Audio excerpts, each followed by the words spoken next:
الحمد لله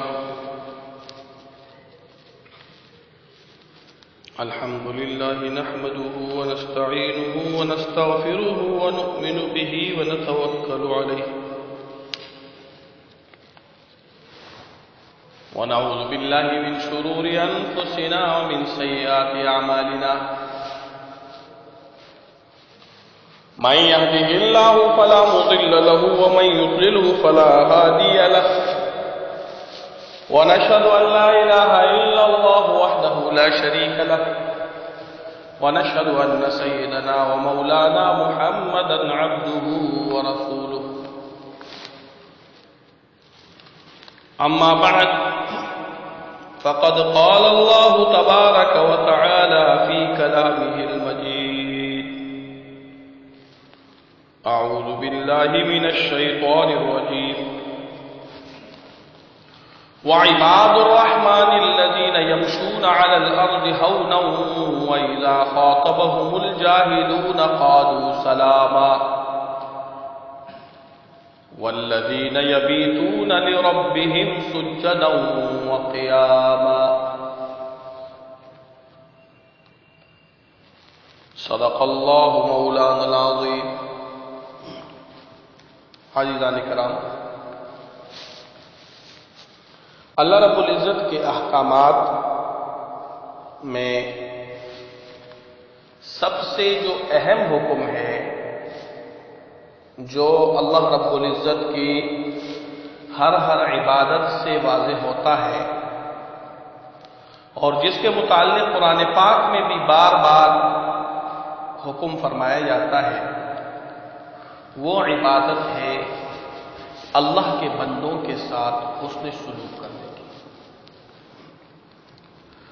یعنی آپ ہمیشہ اس بات کا خیال رکھیں کہ میرے کسی فعل سے، میری کسی بات سے کسی اور انسان کو تکلیف نہ پہنچے. میں کوئی ایسا کام نہ کر بیٹھوں کہ آگے آنے والے جو لوگ ہیں، اس راستے سے گزرنے والے جو لوگ ہیں، ان کو اس سے تکلیف پہنچے.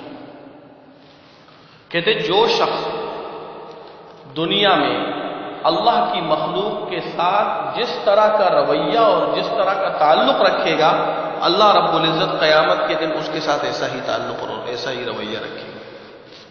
اب اگر ہم نے اللہ کی مخلوق کے ساتھ اچھا رویہ رکھا، ان کے کام آئے، ان کے لیے سہولتیں اور آسانیاں پیدا کرتے رہے، تو قیامت کے دن ہمارے لیے بھی اللہ رب العزت آسانی اور سہولت والا معاملہ فرمائیں گے. دنیا کے ہر معاملے میں چاہے ہم کاروبار کر رہے ہوں، چاہے ہم نوکری کر رہے ہوں، چاہے ہم اپنے گھر پہ ہوں، چاہے عزیز رشتہ داروں کے ساتھ، پڑوسیوں کے ساتھ، دنیا کے ہر معاملے میں ایسا وقت ضرور آتا ہے کہ ہم وہاں پر دوسرے کے ساتھ اچھائی کر سکتے ہیں اور ہمارے کسی قول و فعل سے دوسرے کے ساتھ برائی بھی ہو سکتی ہے. مثال کے طور پر ہم بعض ایسے مقامات پر، جیسے نوکری کی جگہ ہے یا کچھ ایسی جگہ ہے، وہاں پر ہم باتھ روم یوز کرتے ہیں، واش روم یوز کرتے ہیں. اب ہم نے وہاں سے نکلتے ہوئے ماحول کیسا چھوڑا؟ کیا ہم نے آگے آنے والے شخص کو تکلیف دے ماحول چھوڑا ہے؟ ایک تو دیکھو، یہ نظافت اور پاکیزگی اللہ کی نظر میں ایمان کا خاصہ ہے، ایمان کا ایک جز. لہذا ہر جگہ پہ نظافت اور پاکیزگی کو اپنانا ضروری ہے، لیکن اس کے ساتھ ساتھ ہمارا جو یہ معاملہ ہے، یہ دیگر لوگوں کے ساتھ بھی متعلق ہے. ٹھیک ہے؟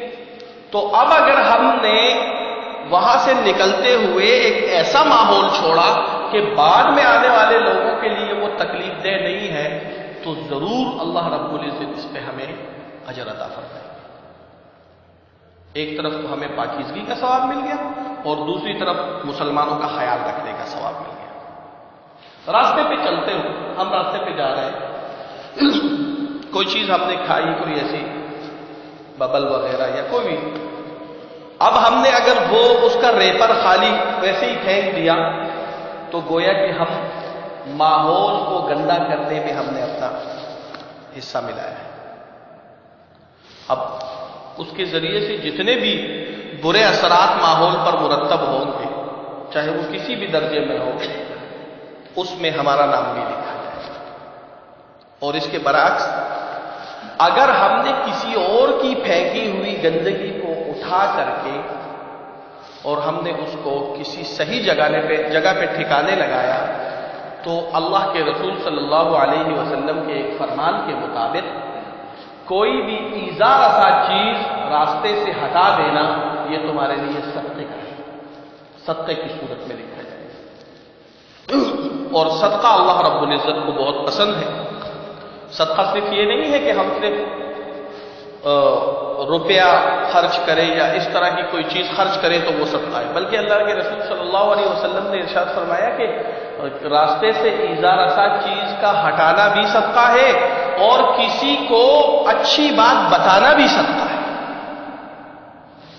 لہذا ہم جب اس دنیا میں رہتے ہیں تو دنیا میں رہتے ہوئے ہم ہمیشہ یہ خیال رکھیں کہ ہماری کوئی بات، ہمارا کوئی کام ایسا نہ ہو جس کی وجہ سے دوسرے لوگوں کو اس سے تکلیف پہنچتی ہو۔ کہتے ہیں کہ اللہ رب العزت نے یکجہتی میں اور آپس میں ایک دوسرے کے ساتھ جڑے رہنے میں برکت رکھی۔ وَاعْتَصِمُوا بِحَبْلِ اللَّهِ جَمِيعًا وَلَا تَفَرَّقُوا کا مطلب ہی یہی ہے کہ اللہ رب العزت کی دین کی رسی کو مضبوطی سے تھام لو، آپس میں ایک دوسرے سے مختلف نہ ہو۔ اللہ رب العزت کو یکجہتی بہت پسند ہے، اللہ رب العزت کو تنظیم اور یونٹی بہت پسند ہے۔ تو اب اگر ہم نے کسی مسلمان کو ایذا دینے والی چیز کو راستے سے ہٹایا تو اللہ رب العزت دلوں کے اندر محبت پیدا کرتے ہوئے یونٹی قائم فرما دیں گے۔